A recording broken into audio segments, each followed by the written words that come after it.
आज का टॉपिक है आधुनिक भारत का इतिहास। इसमें पहला टॉपिक है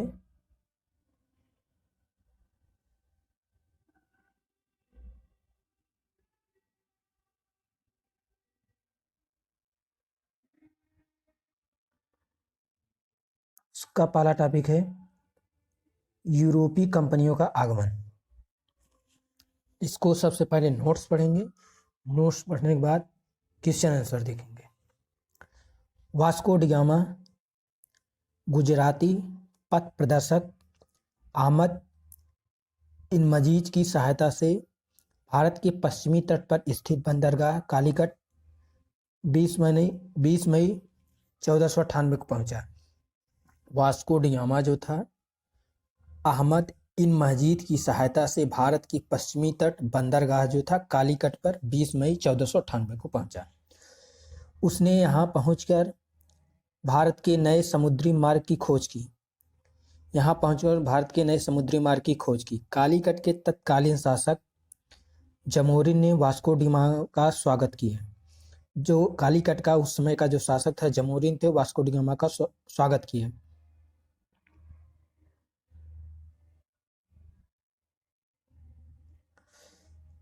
वास्को डी गामा भारत के आगमन से पुर्तगालियों एवं भारत के मध्य व्यापार के क्षेत्र में नए युग का शुभारंभ हुआ।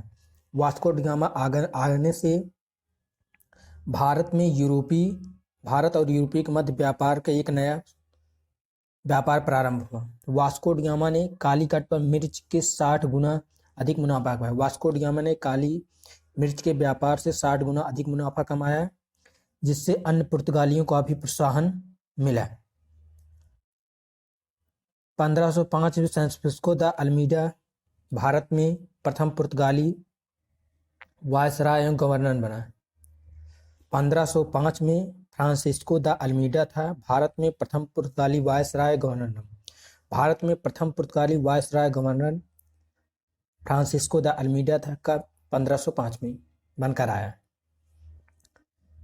व्यापारी हितों की परिप्रेक्ष्य में हिंद महासागर में प्रभुत्व स्थापित करने के लिए अल्मीडा ने ब्लू वाटर पॉलिसी अर्थात नीला जल पॉलिसी का प्रतिपादन किया।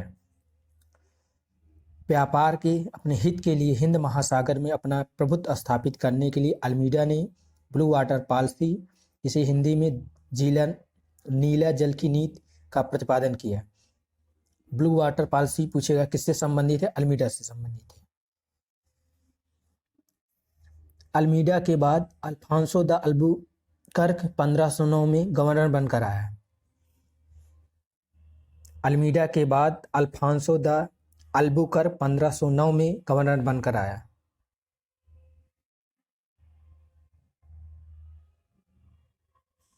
(1510) में बीजापुर के शासक यूसुफ आदिल से गोवा छीनकर अपने अधिकार में कर लिया।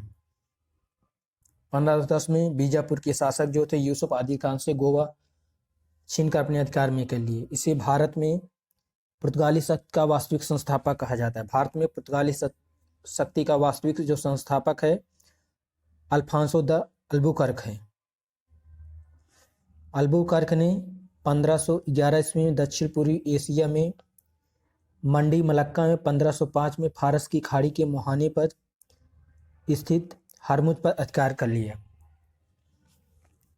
अल्बुकर्क ने 1511 में दक्षिण पूर्वी एशिया की महत्वपूर्ण मंडी मलक्का एवं 1505 में फारस की खाड़ी के मुहाने पर स्थित हरमुज पर अधिकार कर लिया। अल्बुकर्क के बाद प्रमुख गवर्नर में नीनो डी कुन्हा था। अल्बुकर्क के प्रमुख गवर्नर जो थे में से एक था नीनो डी कुन्हा।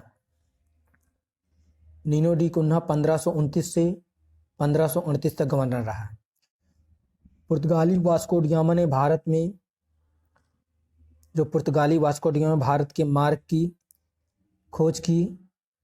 स्पेनी कोलंबस ने अमेरिका की, ब्रिटेन कैंपिटस ने ऑस्ट्रेलिया की, हॉलैंड तस्मान ने डीमंडल वर्तमान तंजानिया की तथा न्यूजीलैंड की खोज की। वास्को डी गामा ने भारत की खोज की।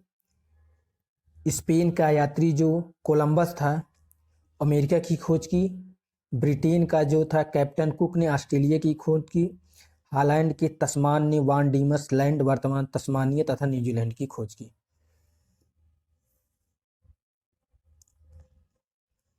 पुर्तगालियों के भारत में प्रथम दुर्ग का निर्माण अल्फांसो द अल्बुकर्क द्वारा 1503 में कोचीन में कराया गया था। पुर्तगालियों के भारत में प्रथम दुर्ग का निर्माण जो पुर्तगाली ने भारत में प्रथम दुर्ग का निर्माण अल्फांसो द अल्बुकर्क द्वारा किया गया 1503 में कोचीन में कराया गया था। अज्जी द्वीप एवं कन्नानोर में पुर्तगाली दुर्ग का निर्माण फ्रांसो द अल्मीडा द्वारा 1505 में भी कराया गया। अज्जी द्वीप कन्नानोर में पुर्तगाली दुर्गों का निर्माण अल्मीडा द्वारा 1505 में कराया गया। मध्यकाल में सर्वप्रथम भारत से व्यापार संबंध स्थापित करने वाले पुर्तगाली थे। मध्यकाल में सबसे पहले भारत से व्यापार संबंध का स्थापित करने वाले पुर्तगाली थे। भारत में व्यापारिक कंपनियों का आगमन पुर्तगाली आए, डच, अंग्रेज, डेन, फ्रांसीसी। सबसे पहले पुर्तगाली आए, डच आए, अंग्रेज आए, डेन आए, फ्रांसीसी। भारत में पुर्तगाली सबसे पहले 1498 में आए, सबसे अंत में 1961 में गए। सबसे पहले पुर्तगाली आए 1498 में, अंत में गए 1961 में।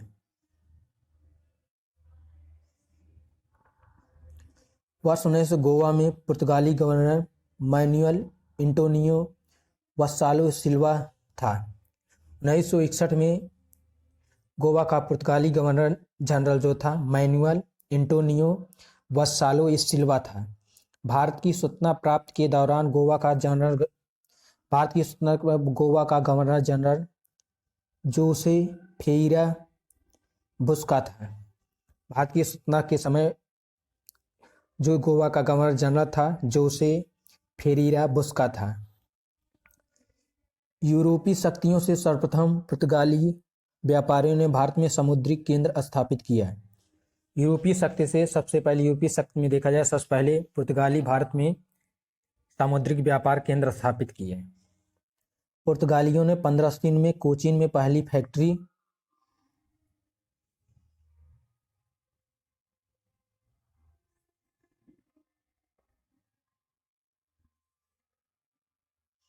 पहली फैक्ट्री 1505 में कन्नौज में अपनी दूसरी फैक्ट्री स्थापित की। 1505 में कन्नौज में दूसरी 1534 में पुर्तगालियों ने बंगाल के शासक गियासुद्दीन महमूद से सतगांव और चटगांव में अपनी फैक्ट्री स्थापित करने की अनुमति प्राप्त कर ली। 1534 में पुर्तगालियों ने बंगाल के शासक जो उस समय थे गियासुद्दीन महमूद से सतगांव चटगांव में अपनी फैक्ट्री स्थापन कर अनुमति ले ली। पुर्तगालियों द्वारा हुगली को बंगाल की खाड़ी में समुद्री लूटपाट के लिए अड्डे के रूप में इस्तेमाल किया जाता है। पुर्तगालियों द्वारा हुगली को बंगाल की खाड़ी में समुद्री लूटपाट के लिए इस्तेमाल किया जाता है। 1632 में मोहम्मद बादशाह शाहजहां हुगली में पुर्तगाली बस्तियों को पूरी तरह नष्ट कर दिया। 1632 में मुगल बादशाह जो शाहजहां ने हुगली में जो पुर्तगाली बस्ती को नष्ट कर दिया। 1000 से अधिक पुर्तगाली निवासियों को बंदी बना लिया।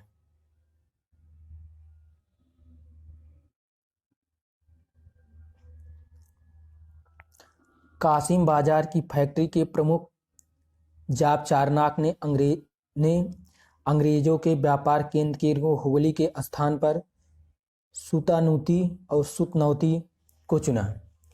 कासिम बाजार फैक्ट्री के जो प्रमुख थे चारनाक ने अंग्रेजों के व्यापारिक केंद्र के हुगली के स्थान पर सुतानूती और सुतनौती कलकत्ता स्थल जो था को चुना।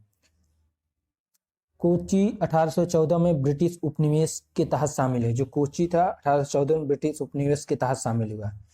1509 में इंग्लैंड में एक मर्चेंट एडवेंचर नामक दल ने अंग्रेजी East India company the governor and company of London trading on the East India company की स्थापना की।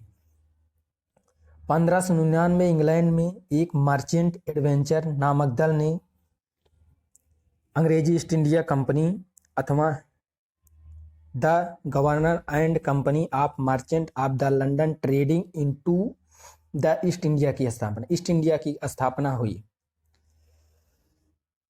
1600 ईस्वी में ब्रिटेन की महारानी एलिजाबेथ ने इसे पूर्व के व्यापार 15 वर्षों के लिए अधिकार पत्र प्राप्त किया। जो कंपनी बनी ईस्ट इंडिया कंपनी 15 वर्ष के लिए वहाँ की ब्रिटेन की महारानी एलिजाबेथ ने प्रथम ने 15 वर्ष के लिए अधिकार पत्र प्रदान किया। इस दौरान भारत का बादशाह अकबर था। इस समय भारत का बादशाह अकबर था। जब कंपनी स्थापित हुई तो भारत का बादशाह अकबर था।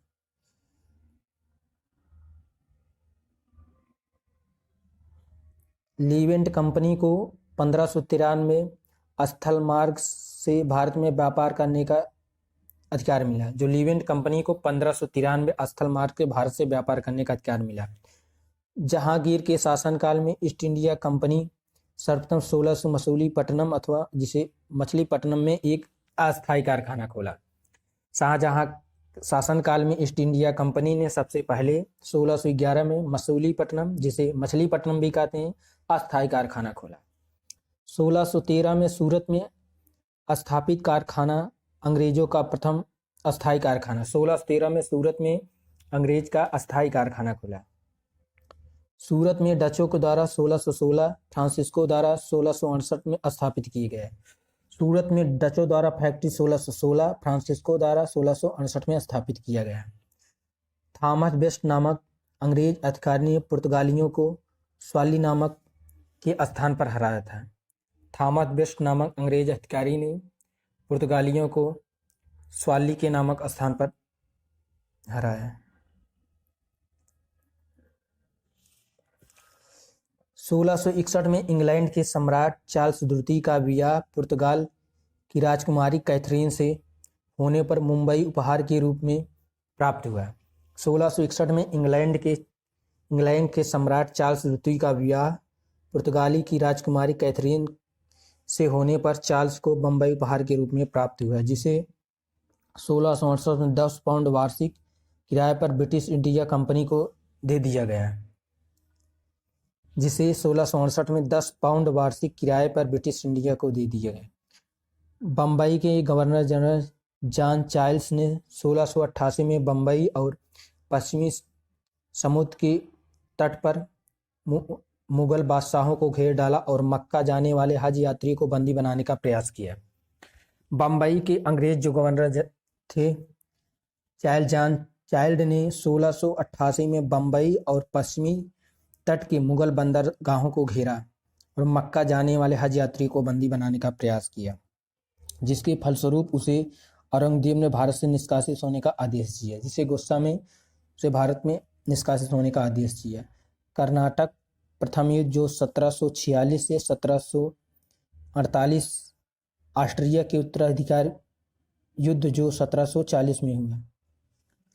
कर्नाटक का प्रथम युद्ध जो 1746-48 के बीच हुआ ऑस्ट्रेलिया के उत्तराधिकार के लिए आरंभ हुआ था।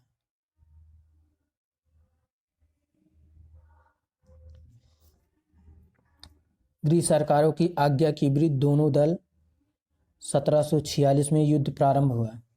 ब्रिटिश सरकार को आज्ञा से दोनों दल अंग्रेज और फ्रांसीसी युद्ध 1746 में प्रारंभ हो गया। अंग्रेज कैप्टन बर्नेट के नेतृत्व में अंग्रेजी सेना द्वारा कुछ फ्रांसीसी जहाज़ों पर अधिकार कर लेना तत्कालिक कारण था। अंग्रेज कैप्टन थे बर्नेट के नेतृत्व में अंग्रेजी सौ फ्रांसीसी जहाज़ों पर अधिकार लेना तत्कालिक कारण था। प्रथम कर्नाटक युद्ध के समय कर्नाटक के नवाब अनवरुद्दीन ने महफूज खां के नेतृत्व में 10,000 भारतीय सेनाओं को फ्रांसीसियों पर आक्रमण करने के लिए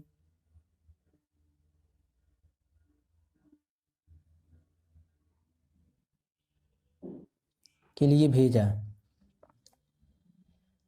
कैप्टन पैराडाइज के नेतृत्व फ्रांसीसी ने अड्यार नदी पर स्थित सेंट थामो नामक स्थान पर नवाब की सेना को पराजित किया।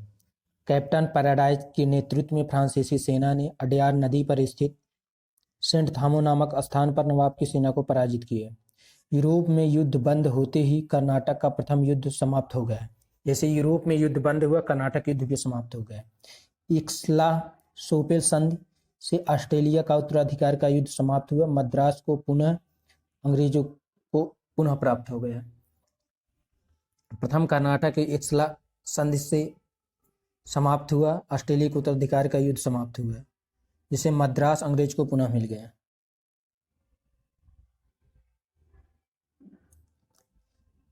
डुप्ले ने पहली बार में वे हथकंडे प्रयोग किए जो भारत को जीतने के लिए अंग्रेजों के मार्गदर्शक बने। डुप्ले हुआ था जिसने पहली बार यूरोपीय सेना को भारतीय राज दरबारों में भारतीय व्यय पर नियुक्त कराया। डुप्ले हुआ था वह यूरोपीय सेना को भारतीय दरबार में भारतीय व्यय पर नियुक्त किया, जिसने पहली बार यूरोपीय हितों के लिए भारतीय राजनीति का हस्तक्षेप किया और भारत में यूरोपीय साम्राज्य की नींव रखी। डुप्ले था भारत में यूरोपीय साम्राज्य की नींव रखी। लुई 14वां के मंत्री कॉलबर्ट द्वारा 1664 में ईस्ट इंडिया कंपनी की स्थापना हुई।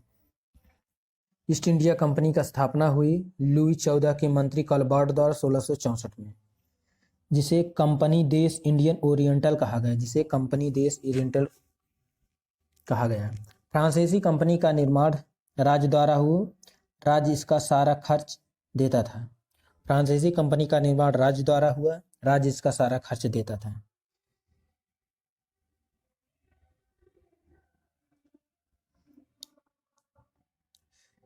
सोलह सौ सड़सठ फ्रांसिस्को कैरो के नेतृत्व में एक अभियान दल भारत के लिए रवाना हुआ। इसने 1661 में सूरत में पहले कारखाने की स्थापना की। 1667 ईस्वी में फ्रांसिस्को कैरो के नेतृत्व में अभियान दल भारत के लिए रवाना हुआ, जिसे 1668 में सूरत में अपने पहले व्यापारिक कारखाने की स्थापना की। मैरकारा गोलकुंडा के सुल्तान से एक अधिकार पत्र 1669 में मसूलीपट्टनम में दूसरा फ्रांसीसी कोठी में स्थापित हुआ। मैरकारा गोलकुंडा के सुल्तान से एक अधिकार पत्र प्राप्त कर 1669 में मसूलीपट्टनम में दूसरी फ्रांसीसी कोठी स्थापित की गई। डच ने पहली फैक्ट्री की स्थापना मसूलीपट्टनम की। डच ने अपनी पहली फैक्ट्री की स्थापना मसूलीपट्टनम की। डचों द्वारा बंगाल में पहली कंपनी पीपली में 1627 में स्थापित है। डच द्वारा बंगाल में पहली कंपनी पीपली में स्थापित हुई। इसके कुछ दिनों बाद पीपली से बालासोर चले आए, परंतु बंगाल में डचों का सही ढंग से 1653 ईस्वी में शुरू हुआ। परंतु बंगाल में डच का व्यापार सही ढंग से 1653 में शुरू हुआ है, जब उन्होंने चिनसुरा में अपनी कंपनी स्थापित की। चिनसुरा के डच किलों को गुस्तावुस फोर्ट के नाम से जाना जाता था। चिनसुरा के डच किलों को गुस्तावुस फोर्ट के नाम से जाना जाता था।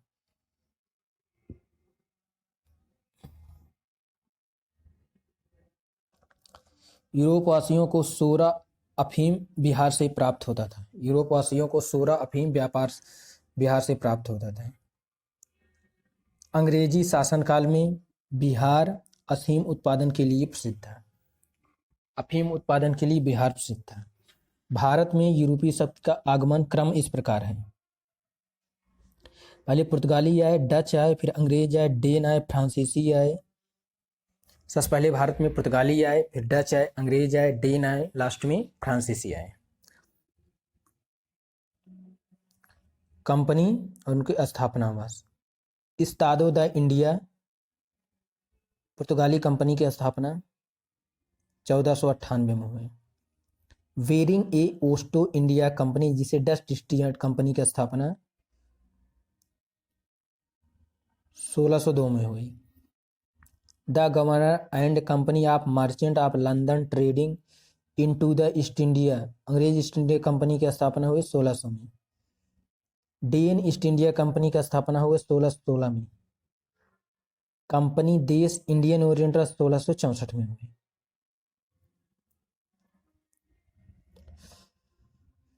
पहला क्वेश्चन, वास्को डिगामा कालीकट पर किस वर्ष पहुंचा? 1498 में।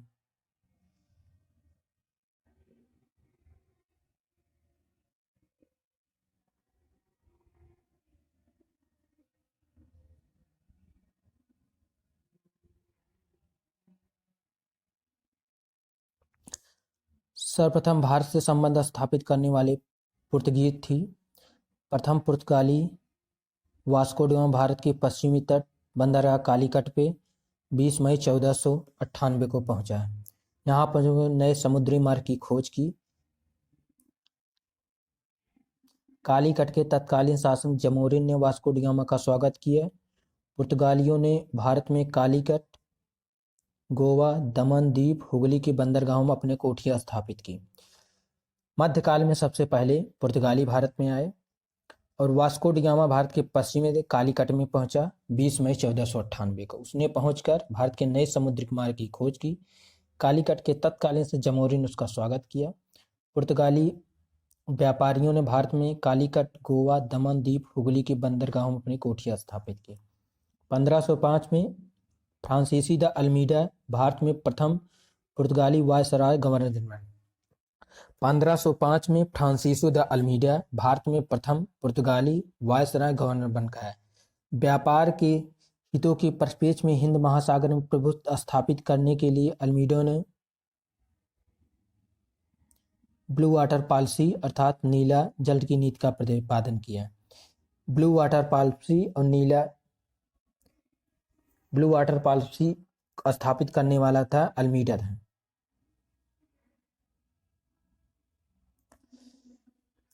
नीला जल नीति संबंधित किससे है?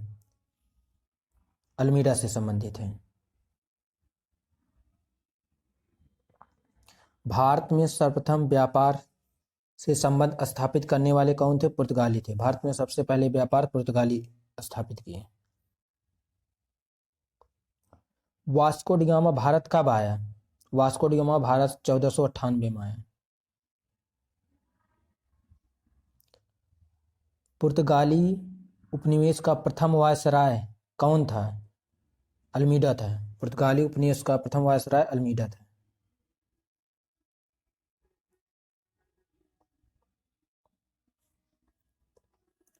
निम्न में से किसने वास्को डी गामा का कालीकट में स्वागत किया?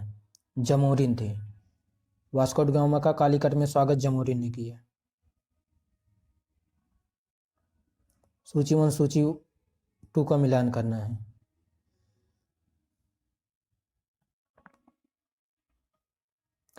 वास्को डी गामा पुर्तगाली था। वास्को डी कोलंबस स्पेन का था। कैप्टन कुक ग्रेट ब्रिटेन था। तस्मान हाईलैंड से संबंधित है। इसका बी सही है।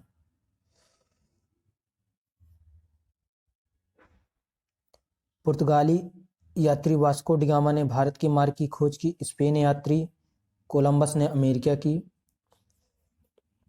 वास्को डी गामा ने भारत के मार्ग की खोज की। स्पेन यात्री ने अमेरिका की। ब्रिटेन के कैप्टन कुक ने ऑस्ट्रेलिया की। हालैंड ने तस्मान की। वान डीमस ने तस्मानिया तथा न्यूजीलैंड की खोज की। भारत में पुर्तगाली शक्ति का वास्तविक संस्थापक कौन था? अल्बुकर्क था। भारत में पुर्तगाली शक्ति का वास्तविक संस्थापक अल्बुकर्क था। भारत में पुर्तगाली शक्ति का वास्तविक संस्थापक अल्बुकर्क था। भारत में पुर्तगाली शक्ति का वास्तविक अल्बुकर्क था। इसने भारत में एक प्रादेशिक शक्ति के रूप में पुर्तगाली राज्य की स्थापना की अल्बुकर्क ने। फरवरी 15 बीजापुर के शासक आदिल शाह सुल्तान से गोवा को जीतना अल्बुकर्क की पहली महत्वपूर्ण थे। बीजापुर के शासक आदिल शाह सुल्तान से गोवा को छीन लिया था अल्बुकर्क 1510 में। गोवा विजय ने दक्षिण पश्चिमी समुद्र पर तैनाती नौसैनिक प्रभुत्व पर मुहर लगा दी। इसके साथ ही भारत में क्षेत्रीय पुर्तगाली राज की स्थापना हुई। अल्बुकर्क ने भारत में पुर्तगालियों की संख्या में वृद्धि एवं अस्थायी बस्तियां बसाने के उद्देश्य के पुर्तगालियों के साथ भारतीय महिलाओं के साथ विवाह करने के लिए प्रेरित किया। अल्बुकर्क वास्तविक संस्थापक था। इसने ही भारत में भारतीय महिलाओं के साथ विवाह करने के लिए प्रोत्साहित किया अल्बुकर्क ने।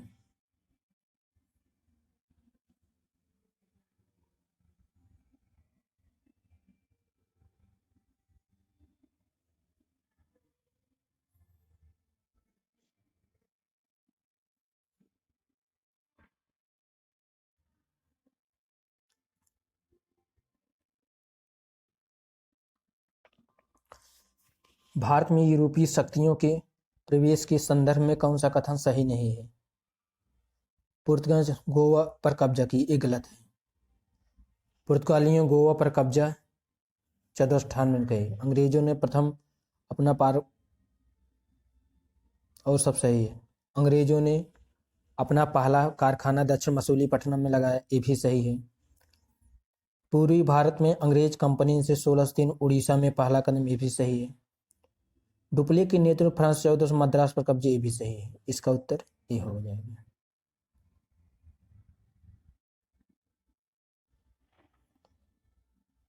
पुर्तगालियों ने भारत किस स्थान पर प्रथम दुर्ग का निर्माण करवाया?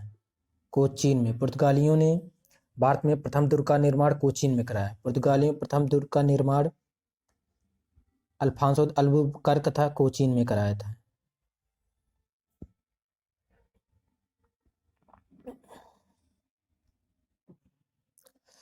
किन यूरोपियों ने भारत में प्रथम समुद्री व्यापारिक केंद्र स्थापित किए? पुर्तगाली ने। प्रथम समुद्री व्यापारिक केंद्र स्थापित पुर्तगालियों ने किए। यूरोपीय शक्तियों में सर्वप्रथम पुर्तगालियों ने सामुद्रिक व्यापारिक केंद्र स्थापित किए। भारत में प्रथम पुर्तगाली वायसराय अल्मीडा ने द्वीप पर अधिकार कर लिया। द्वीप पर अधिकार के साथ पुर्तगाली हिंद महासागर में सबसे अधिक शक्तिशाली हो गए। पुर्तगाली ने हिंद महासागर सोने में व्यापार पर एकाधिपत्य स्थापित कर यहाँ से गुजरे अन्य को जहाजों से कर वसूली की।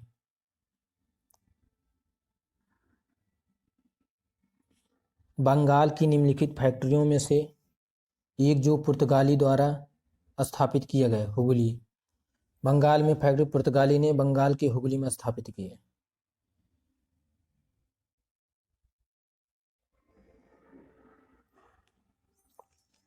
पुर्तगाली गवर्नर नीनो दे कुन्हा मद्रास के निकट सिंथोमी और बंगाल के हुगली में पुर्तगाली बस्तियां स्थापित कर भारत के पूर्वी तट की ओर बंगाली वाणिज्य का विस्तार किया। 1534 में पुर्तगाली उन्हें बंगाल के शासक गियासुद्दीन महमूद से सतगांव और चटगांव में अपनी फैक्ट्री स्थापित की अनुमति प्राप्त कर ली है। इसके साथ ही संपूर्ण बंगाल में अनेक पुर्तगाली बस्तियों की स्थापना की गई। चटगांव, जिसे पुर्तगाली शासक बंदरगाह के रूप में अभिहित करते थे, उनके द्वारा प्रयुक्त किया जाता था। 16वीं सदी के में सतगांव का पतन हो गया, उसी स्थान में हुगली ने ले लिया।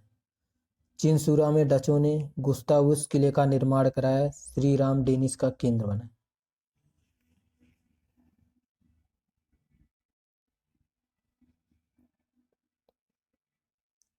पौंडचेरी के संदर्भ में सही बताइए। पौंडचेरी पर कब्जा करने वाले प्रथम यूरोपीय शक्ति पुर्तगाली थे, ये सही है। पहला सही और सब गलत है।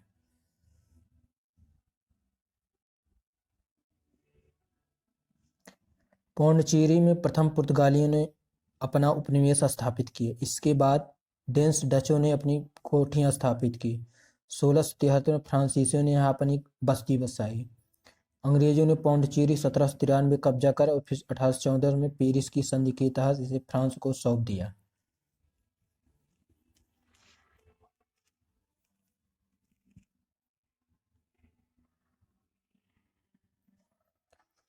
हुगली को बंगाल की समुद्री लूटपाट के किसने अड्डा बनाया था? पुर्तगालियों ने अड्डा बनाया था। पुर्तगालियों ने हुगली को लूटपाट के लिए इस्तेमाल किया था।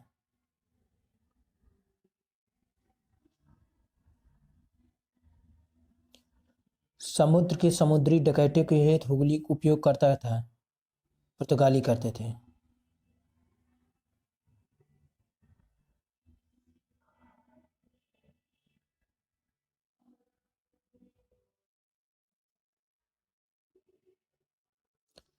निम्न में से कलकत्ता का संस्थापक था चरनाक था। कलकत्ता का संस्थापक चरनाक था। कासिम बाजार फैक्ट्री के प्रमुख चारनाक ने अंग्रेजों के व्यापारी के हुगली के स्थान पर सुतानूती और सुतनौती को चुना। उसे ही कलकत्ता का संस्थापक माना जाता है। जबकि मई 2000 दिए गए अपने निर्णय में कलकत्ता उच्च न्यायालय खंडपीठ या चारनाक को कलकत्ता का न मानते हुए कलकत्ता का चारनाक के आगमन से पूर्व में अस्तित्व था। इसके आधार पर कलकत्ता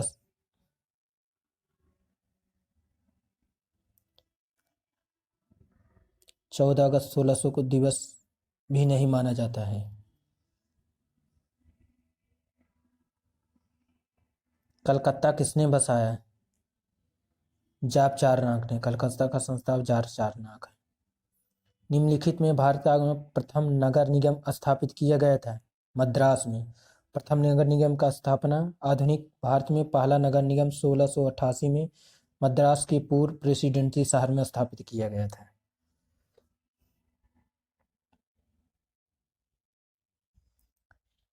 भारत के साथ व्यापार संयुक्त पूंजी कंपनी किस लोगों ने लगाई? डच ने।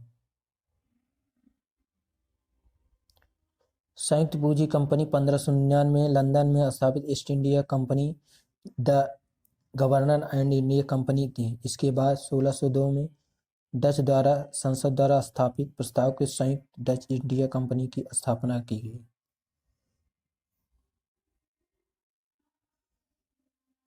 निम्नलिखित में से कौन सा कथन सही है?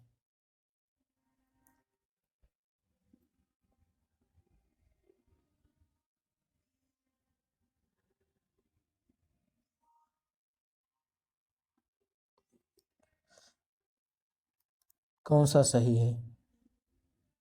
डचों ने पुर्तगालियों को पराजित किया। आधुनिक कोच्चि में उन्हें फोर्ट विलियम का निर्माण किया। यही सही है।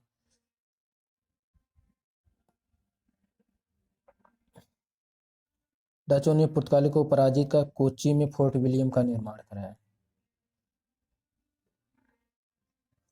भारत में ईस्ट इंडिया कंपनी की सफलता का राज क्या था? भारत में राष्ट्रीय भावना की कमी। ये भी सही है। भारत की कंपनी की सेना को पश्चिमी प्रशिक्षण मिला, उनके पास आधुनिक हथियार थे। भी सही है। भारतीय सैनिकों में राष्ट्रीय भावना का अभाव था, जिसके फलस्वरूप कोई भी जो उन्हें अच्छा वेतन दे सेवा कर। ये भी सही। डी सही है। उपयुक्त तीनों कारण भारत में ईस्ट इंडिया कंपनी की सफलता में सहायक थे। 1599 ईस्ट इंडिया कंपनी एक मर्चेंट एडवेंचर नामक दल ने अंग्रेजी ईस्ट इंडिया कंपनी, जिसे इंग्लिश में the governor and company of merchant of the London trading to in the East India की स्थापना की।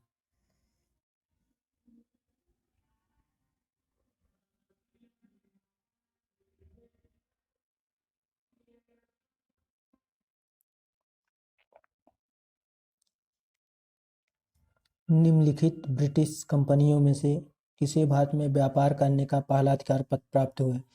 लीवेंट कंपनी को। लीवेंट कंपनी 1593 में स्थल मार्ग से भारत से व्यापार करने के लिए अधिकार पत्र प्राप्त हुए। 31 अप्रैल 1600 महारानी एलिजाबेथ ने the governor company of merchant of the London tourism India to East India Company को समुद्री मार्ग से ईस्ट इंडिया कंपनी से व्यापार करने का अधिकार पत्र दिया। 1702 ईस्वी में न्यू कंपनी महारानी एलिजाबेथ के साथ त्रिपक्षीय इकरारनामा किया, जिसके तहत पुरानी कंपनी को 7 साल के भीतर खुद को बंद कर देगी। और 1709 में दोनों कंपनियों ने मिलकर नए नाम united company of merchant of England trading to East India Company के रूप में व्यापार को बढ़ाया गया। यह कथन सामान्यतः ईस्ट इंडिया कंपनी के नाम से, यह कंपनी सामान्यतः ईस्ट इंडिया कंपनी के नाम से प्रसिद्ध हुई। लंदन में ब्रिटिश ईस्ट इंडिया कंपनी के गठन के समय भारत में बादशाह कौन था? अकबर। लंदन में ईस्ट इंडिया कंपनी के गठन समय भारत का बादशाह था अकबर था।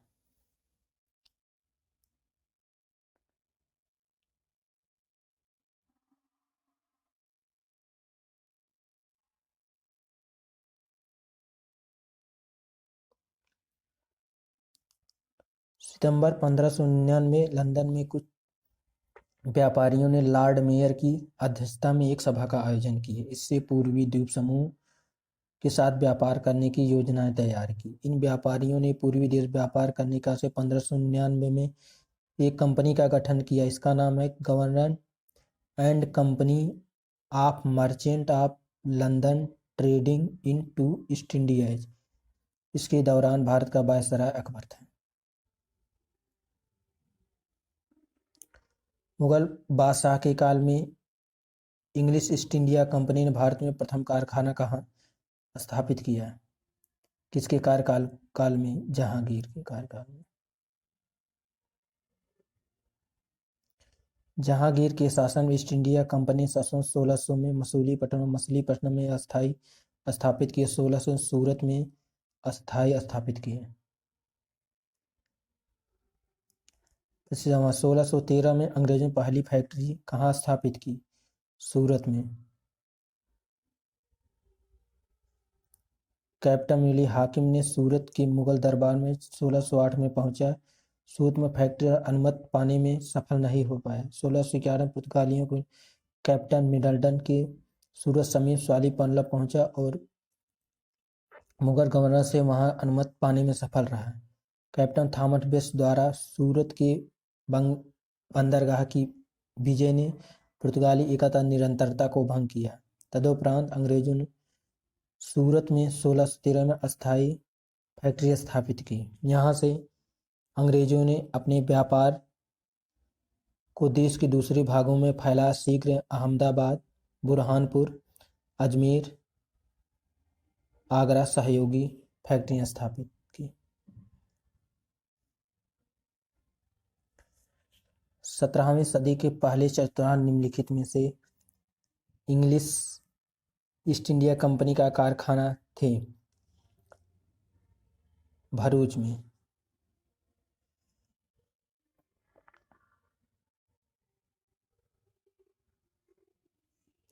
17वीं सदी के पहले चतुर्थांश में तक ईस्ट इंडिया कंपनी ने सूरत, भरूच, बुरहानपुर, अहमदाबाद, आगरा में अपने कारखाने स्थापित किए। ईस्ट इंडिया कंपनी की प्रथम फैक्ट्री स्थापित हुई सूरत में। ईस्ट इंडिया कंपनी की पहली फैक्ट्री स्थापित हुई सूरत में। निम्नलिखित में से किस अंग्रेज अधिकारी ने पुर्तगाली को स्वाली के स्थान पर हराया? थॉमस बेस्ट ने।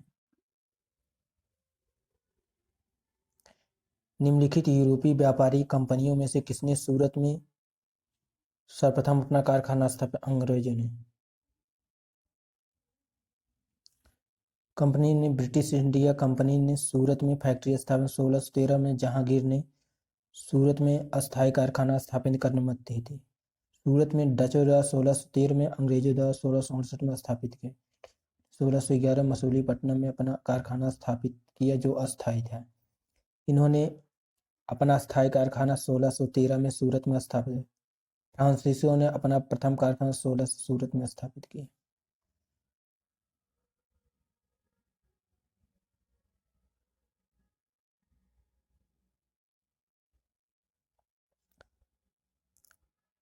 वर्ष 1613 में अंग्रेजी ईस्ट इंडिया कंपनी 1613 में अंग्रेज ईस्ट इंडिया कंपनी को कहाँ एक कारखाना व्यापार स्थापित करने की अनुमति मिली? सूरत में।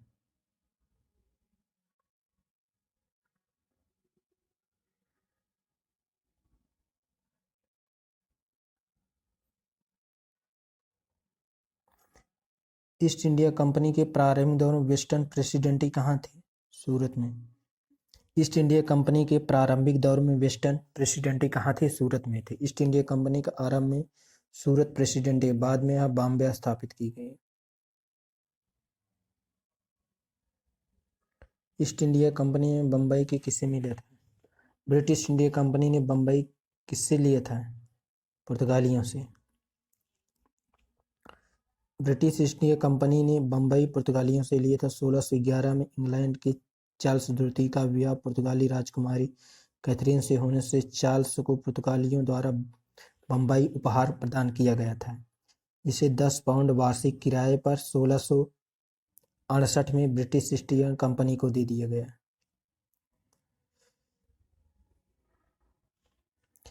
निम्नलिखित में किस वर्ष प्रयागराज उत्तर प्रदेश के किले पर अंग्रेजों द्वारा अधिकार हुआ था? 1797 में। अवध के नवाब सादत अली ने 1797 में प्रयागराज का किला अंग्रेजों को सौंप दिया था। ईस्ट इंडिया कंपनी के किस अंग्रेज गवर्नर को अंग्रेजों द्वारा भारत से निष्कासित किया गया था? सर जॉन चाइल्ड को। बम्बई के गवर्नर चाइल्ड को 1688 में बम्बई और पश्चिमी तट पर मुगलों बंदरगाहों को घेरा डाला। मक्का जाने वाले हज यात्रियों को बंदी बनाने का प्रयास किए। इसके पर औरंगजेब ने भारत से निष्कासित करने का आदेश दिया। मुगल शासक औरंगजेब के सामने उसे विवश होना पड़ा, अतः उसे माफी मांगनी पड़ी।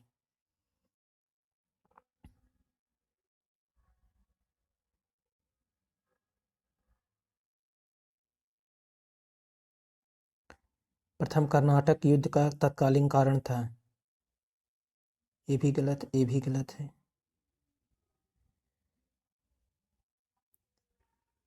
अंग्रेजों द्वारा फ्रांसीसी जहाजों का अतिक्रमण। कर्नाटक का प्रथम युद्ध 1746-48 के मध्य हुआ। ऑस्ट्रेलिया के उत्तराधिकार के लिए है, जो 1740 से आरंभ हुआ था, का विस्तार मात्र था। गृह सरकारों द्वारा आज्ञा के विरुद्ध दोनों दलों फ्रांसीसी अंग्रेज 1746 में प्रारंभ हुआ। अंग्रेज कैप्टन बर्नट के नेतृत्व में अंग्रेजी सेना फ्रांसीसी जहाजों पर अधिकार ने युद्ध का तत्कालीन कारण था। कर्नाटक युद्ध किन किन के मध्य लड़ा गया? अंग्रेज फ्रांसीसियों के मध्य लड़ा गया कर्नाटक का युद्ध।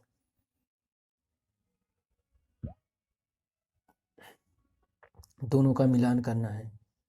प्रथम कर्नाटक युद्ध इक्सुला चैपल संधि से। तृतीय कर्नाटक युद्ध पेरिस से अंत हुए। द्वितीय कर्नाटक युद्ध अनिर्णायक था। प्रथम मैसूर युद्ध। दूसरे इसमें सी सही है, सी।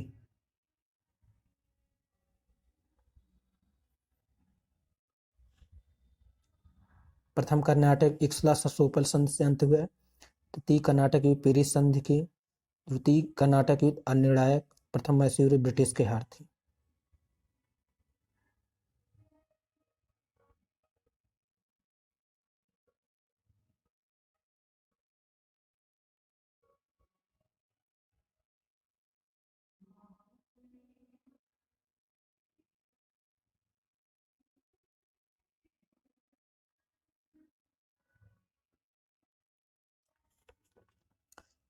निम्नलिखित में से सुमेलित नहीं है। प्रथम कर्नाटक युद्ध 1748 में, ये भी सही है। कनार तृतीय, ये भी सही है। तृतीय युद्ध ये गलत है, मतलब इसका उत्तर बी।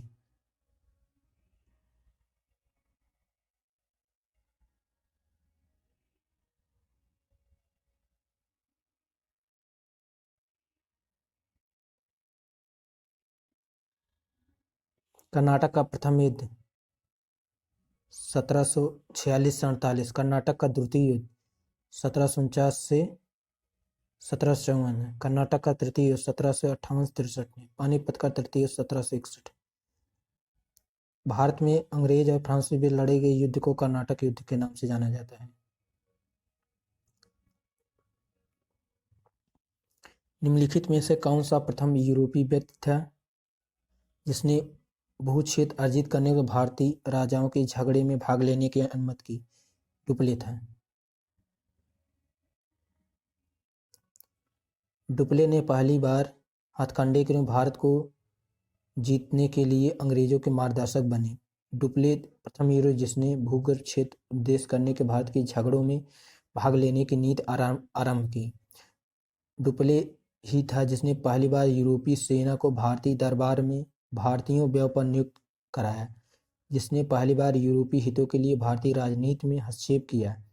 भारत में यूरोपीय साम्राज्य की नींव उसके बारे में जीबी मालेसन ने लिखा है। उसकी योजनाओं का प्रभाव उसके जाने के पश्चात भी रहे। वह भूमि जिसे अपनी सूझबूझ से जीता और उर्वर बनाया।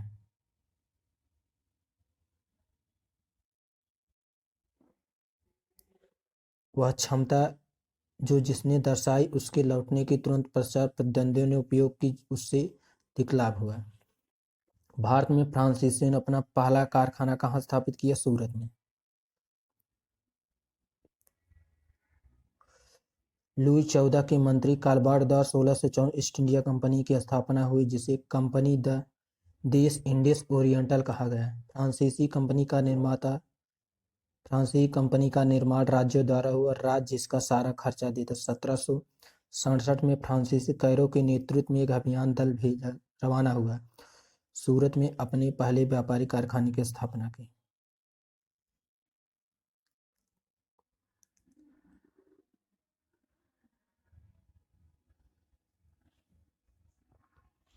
फ्रांसीसी ईस्ट इंडिया कंपनी की स्थापना हुई लुई 14 के शासनकाल में। निम्नलिखित में से फ्रांसीसी कंपनी का स्थापना है कालबार्ट। बंगाल में डचों ने कारखाना स्थापित किया, चिंसुरा और हुगली दोनों में। डचों द्वारा बंगाल में पहली कंपनी पीपली में स्थापित है 1627 में। कुछ दिनों बाद पीपली से बालासोर चले गए। बंगाल डचों ने 1635 से प्रारंभ कर 1656 कुछ समय तक हुगली फैक्ट्री का संचालन किया। 1656 बाद हुगली को ही चिंसुरा में स्थापित फैक्ट्री के डचों के व्यापार का केंद्र बनी। स्पष्ट दिए गए विकल्प डचों का कारखाना चिंसुरा हुगली के ग्राम के साथ साथ हुगली मुख्यालय में भी था। 17वीं शताब्दी डचों ने कासिम बाजार, पटना, ढाका, मालदा, बालासोर, बाला, जुदिया, पतवा आदि स्थापित किए। डचों द्वारा ईस्ट इंडिया कंपनी ने किस वर्ष अपनी फैक्ट्री पटना में स्थापित की? 1632 में।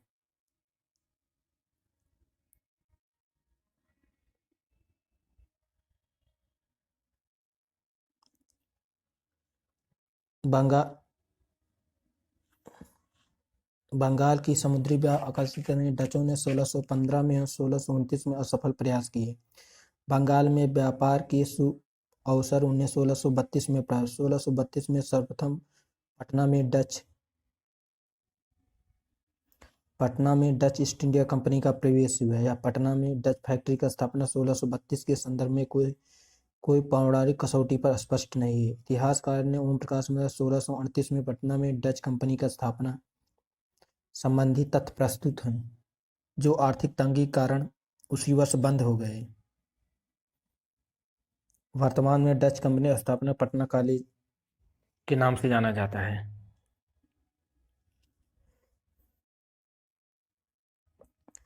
फ्रांसीसी दक्कन में शक्ति आंदोलन स्थापित करने में असफल रहे क्योंकि अंग्रेजों को फौज शक्तिशाली थी। फ्रांसीसियों की पराजय का मुख्य कारण उसकी कमजोर नौसेना थी। उनके ऑस्ट्रेलियाई उत्तराधिकार के समय फ्रांसीसी जल शक्ति का इतना ह्रास हुआ कि सप्तवर्षीय युद्ध के समय उनके पास एक भी जलपोत नहीं थे। दूसरे अंग्रेजों के पास शक्तिशाली सेना थी।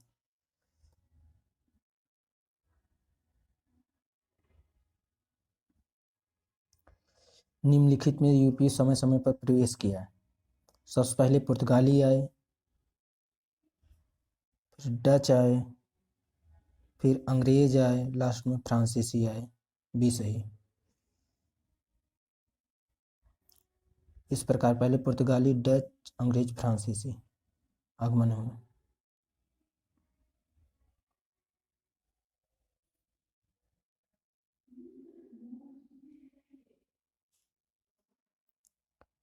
मिलान करना है। फ्रांस,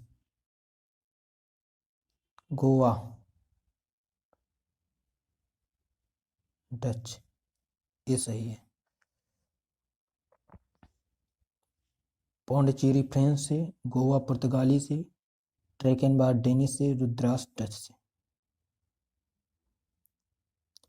उस क्षेत्र की पहचान यूरोपवासियों को सोरा अफीम प्राप्त होता था बंगाल से। यूरोपवासियों को सोरा अफीम बिहार से प्राप्त होता था। बिहार से। अंग्रेजी शासन अफीम का उत्पादन कौन करता था? बिहार। बिहार अफीम उत्पादन के लिए प्रसिद्ध था अंग्रेजी शासनकाल में। निम्नलिखित में से कौन से एक स्वतंत्रता पूर्व भारत में व्यापारिक केंद्र के सबसे अंत में गए? फ्रांसीसी सबसे अंत में गए।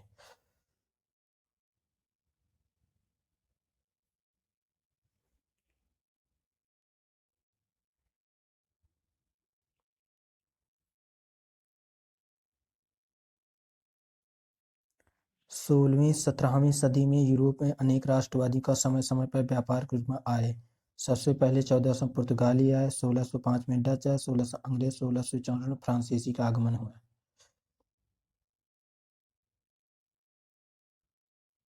सबसे अंत में फ्रांसीसी का आगमन हुआ। निम्नलिखित में से किन स्थानों पर डचों ने अपने व्यापारिक अड्डे स्थापित किए? सभी पर अपने व्यापारिक अड्डे स्थापित किए। डचों द्वारा स्थापित व्यापारिक नागपट्टनम, सिंचुरा, मछलीपट्टनम, सूरत, भरूच, आगरा, कोचीन, अहमदाबाद सभी जगह पर अपना व्यापारिक केंद्र थे उनके।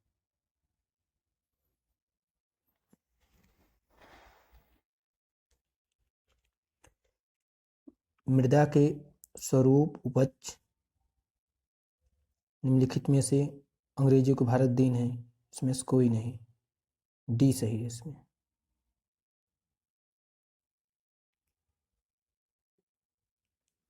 मृदा के स्वरूप उपज गुणों के आधार पर भू राजस्व का मूल्यांकन अंग्रेजों से पूर्व शेरशाह सूरी, अकबर के द्वारा किया जा चुका है। भारत में तंबाकू, लाल मिर्च खेती पुर्तगालियों की देन है। चलती फिरती तोपों का मुगल काल में ही था। अकबर के आयुध निर्माण में तमाम छोटी बड़ी तोपें की जाती थी। अंग्रेज की भारत की कुछ नहीं। इस प्रकार भारत में अंग्रेज दिन कुछ नहीं। किसने ईस्ट इंडिया कंपनी के बारे में टिप्पणी? कंपनी एक असंगत है परंतु उसका व्यवस्था का भाग है जहां सब कुछ असंगत है। टीबी मैकाले ने कहा था।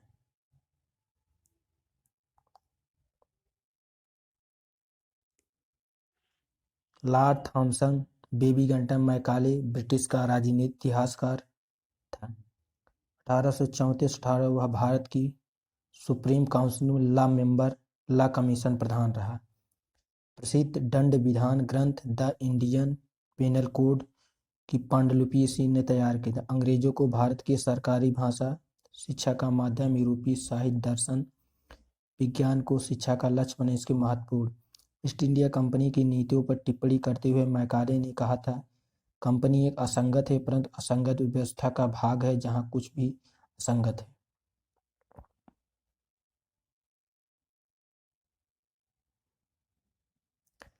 एक्सला संधि 1771 के संदर्भ में निम्नलिखित कथनों में से कौन से सही हैं?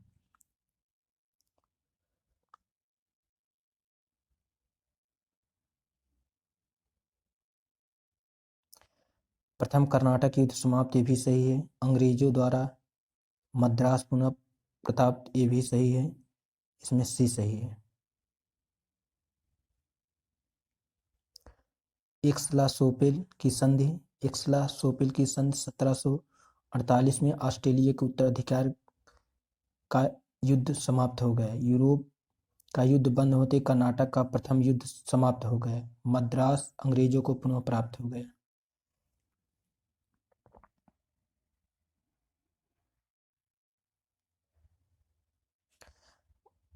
भारत में अंग्रेजों की सफलता फ्रांसीसियों की असफलता के कारण के संदर्भ में कौन से सही है?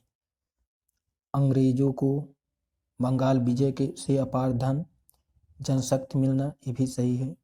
अंग्रेजों की बेहतर नौसैनिक ताकत, ये भी सही, दोनों सही है। इसका होगा सी।